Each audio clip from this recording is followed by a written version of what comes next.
Parliament ఆవరణలో Congress parliamentary party meeting జరిగింది. వాయనాడ్ వరదల్లో ప్రాణాలు కోల్పోయిన వారికి కాంగ్రెస్ ఎంపీలు నివాళులర్పించారు, మౌనం పాటించారు.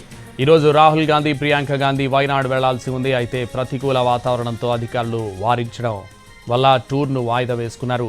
గత సార్వత్రిక ఎన్నికల్లో వాయనాడ్, రాయ్బరేలీ నుంచి పోటీ చేసిన రాహుల్ గాంధీ 2 చోట్ల గెలవడంతో వాయనాడ్ నుంచి తన ఎంపీ సభ్యత్వానికి విరమించుకున్నారు. ఇక్కడ ప్రియాంకను పోటీ చేయించాలని నిర్ణయించుకున్నారు.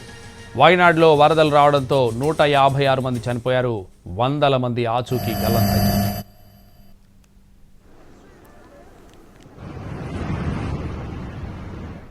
పార్లమెంట్ ఆవరణలో కాంగ్రెస్ పార్లమెంటరీ పార్టీ మీటింగ్ జరిగింది. వాయనాడ్ వరదల్లో ప్రాణాలు కోల్పోయిన వారికి కాంగ్రెస్ ఎంపీలు నివాళులర్పించారు, మౌనం పాటించారు. ఈరోజు రాహుల్ గాంధీ, ప్రియాంక గాంధీ వాయనాడ్ వెళ్లాల్సి ఉంది. అయితే ప్రతికూల వాతావరణంతో అధికారులు వారించడం వల్ల టూర్ను వాయిదా వేసుకున్నారు. గత సార్వత్రిక ఎన్నికల్లో వాయనాడ్, రాయ్బరేలీ నుంచి పోటీ చేసిన రాహుల్ గాంధీ 2 చోట్ల గెలవడంతో వాయనాడ్ నుంచి తన ఎంపీ సభ్యత్వానికి విరమించుకున్నారు.